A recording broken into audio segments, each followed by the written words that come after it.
او دویم خپل شاګردان د خپل وطن د قدرونو په محبت وروزي. زه د خپلو علماو نه ډېر ګیلمن یم او دلته الحمدلله ناست یو تاسو ټول اهل علم یئ. زموږ علما چې پاسېږي د تقریر د اول نه تر اخره پورې د علماو په بیاناتو کې چې حوالې پیش کېږي او د دوی د قدرونو ذکر کوي په خپلو بیانونو کې او د قدرونو تعارف کوي خلکو ته، دا ټول بیانونه زموږ او ستاسو د علماو راواړئ.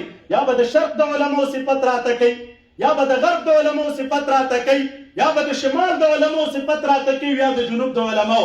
پلانی شیخ الحدیث صاحب، پلانی مفتی صاحب، فلان محدث صاحب، دا نومونه به زما ستا په تقریر او په درس کې تاویږي راتاویږي. ولې د افغانستان یتیم دی؟ دا قدرونه نه لري، دا علما نه لري، موږ مفاخر نه لرو، موږ پوهان نه لرو. افغانستان خو هغه خوره ده چې امام ابو حنیفه روزلی دی. افغانستان هغه خوره ده چې امام ابو داود روزلی دی. افغانستان هغه خوره ده چې امام مکحول روزلی دی. افغانستان هغه خوره ده چې د امام بخاري متعدد استادان روزلي او د هغې استادانو د جملې نه یو استاد د امام ابو حنیفه رحمه الله امام قتیبه ابن سعید بغلاني دی چې اوس هم په بغلان کې دفن دی او مزار لري. ما ته کله د خپل شاګردانو ته معرفي کړل چې او فقیه ابو جعفر هندواني صاحب د سند د مشایخ ناست دي، قبر یې اوس هم په مزار کې دی. زما تا ته نه علما خبر دي، علمو کې شاګردان خبر دي چې فقیه ابو جعفر څوک و، کوم ځای کې دفن دی، صاحب د سند. د امام ابو حنیفه رحمه الله بالذات شاګرد چې ځینې علما کرام لیکي چې د الفقه الاکبر چې د امام صاحب کتاب دی دا د دې شاګرد په توسط رانقل دی.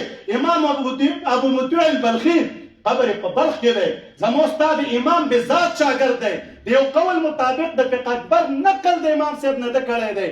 چېرته زما استاد معلم او د محدث نه د امام ابو مطیع بلخي نوم وانه اورېده چې واله که موږ دلته د امام صاحب بالذات شاګرد لرو، راځئ د ده سره اشنایان شئ. همدا وجه د معزز سامعینو مونږ کې عصبیت نشته، نه د عصبیت پیغام در کوم.